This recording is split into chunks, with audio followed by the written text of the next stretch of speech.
नमस्ते प्यारे विद्यार्थियों, गोविंदगढ़ महाविद्यालय द्वारा चलाई जा रही ऑनलाइन कक्षाओं में मैं दीपक कुमार, सहायक आचार्य हिंदी, एक बार फिर से आप सभी का स्वागत करता हूं। जैसा कि आप जानते हैं कि कोरोना महामारी की दूसरी लहर के कारण एक बार फिर से महाविद्यालय नियमित अध्ययन के लिए बंद कर दिए गए हैं और सभी विद्यार्थियों को अपने घर पर रहना है, सुरक्षित रहना है, मास्क का प्रयोग करना है, बार-बार हाथ धोना है और कोरोना की जो गाइडलाइन है उनका प्रयोग करना है, व्यर्थ में बाहर नहीं घूमना है। तो इस तरह की जो गाइडलाइंस हमें प्रशासन और सरकार के द्वारा प्राप्त हुई हैं, उनका आपको बड़े मन से, बड़ी गंभीरता से आपको पालन करना है। और इसी क्रम में चूँकि अब हम एक बार फिर से ऑनलाइन कक्षाओं के लिए आपके बीच में उपस्थित हुए हैं, तो मैं आपको याद दिला दूँ कि हमारी जो पिछली ऑनलाइन कक्षा थी, उसमें हमने मलिक मोहम्मद जायसी के पद्मावत पर बात की थी। पद्मावत का एक अंश है नागमती संदेश खंड। नागमती अपने विरह में व्याकुल है और ऐसी स्थिति में जब उसकी पीड़ा को कोई सुनता नहीं है, ऐसे समय में फिर रोई कोई नहीं बोला, आधी रात विहंगम बोला। तो जब म आधी रात को वह अपनी पीड़ा का बखान कर रही थी, तो उस समय एक पक्षी ने उसकी पीड़ा को सुना और उसकी पीड़ा से व्यथित होकर के वह पक्षी जम्बूद्वीप से सिंघल द्वीप पहुँचा और सिंघल द्वीप पर जाकर के नागमती का जो संदेश है वह ले जाकर के वह पहुँच गया सिंघल द्वीप पर एक वृक्ष पर जाकर वह बैठ गया। आगे क्या होता है इससे संबंधित जो इससे पहले का जो वृतांत है या वर्णन है वो हम 5 खंडों में कर चुके हैं पहले। आज उसके छठे भाग को लेकर के मैं उपस्थित हुआ हूँ। तो चलिए छठे भाग के बारे में बात करते हैं। देखिए यहाँ पर है नगर एक हम देखा। माफ़ कीजिए, यहाँ से नहीं है ये, यहाँ से है। हाँ जी। रतन सेन बन करत अहेरा। जो रतन सेन है, जो नागमती का पति है, रतन सेन चित्तौड़ का राजा है, जो पद्मिनी की खोज में चला जाता है चित्तौड़ छोड़ करके, उसकी बारे में यहाँ बात हो रही है। और कहा जा रहा है कि रतन सेन बन करत अहेरा। रतन सेन सिंघल द्वीप पर आखेट कर रहा है, शिकार कर रहा है वन में। कीन ओहि तरिवर तर फेरा।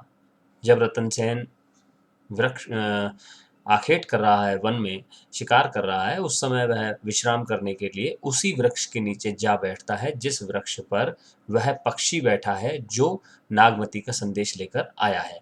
शीतल वृक्ष, उस वृक्ष की छाया बड़ी शीतल है। समुद्र के तीरा, वह समुद्र के किनारे पर स्थित है। अति उतंग, वह बड़ा ऊंचा है। ओ छाह गंभीरा, और घनी छाया वाला है। तुरय बांध के बैठ अकेला, और जो राजा है वह अपने घोड़े को बांध करके वृक्ष के नीचे अकेला बैठ जाता है। साथी और करहीं सब खेला, और उसके जो साथी हैं वह अलग अलग जा करके शिकार खेल रहे हैं। राजा विश्राम करने के लिए उस वृक्ष के नीचे रुक जाता है। देखत फिरे सुतरवर शाखा, और जब वह नीचे बैठा है या लेटा हुआ है तो वह ऊपर वृक्ष की शाखाओं की ओर देखता है। लाग सुने पक्षिन के भाखा, और वह वहां बैठकर पक्षियों की वाणी को, पक्षियों की चहचहाट को सुनता है। पखिन मह सो विहंगम आहा, उन पक्षियों के बीच में वह विहंगम भी है, वह पक्षी भी है जो नागमती की विरह व्यथा को सुन कर के आया है, नागमती का संदेश लेकर के आया है।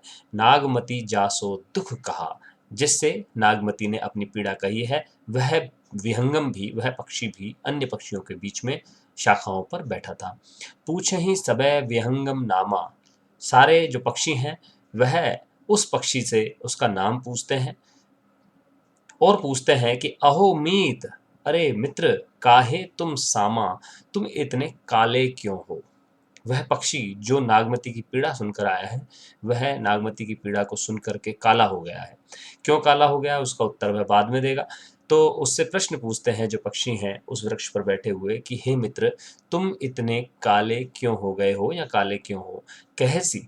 तो वह पक्षी बोलता है, मीत, अरे मित्रों सुनो, मासक दुई भय, दो महापूर्व, जम्बूदीप तहां हम गए, जम्बूद्वीप की ओर मैं गया था।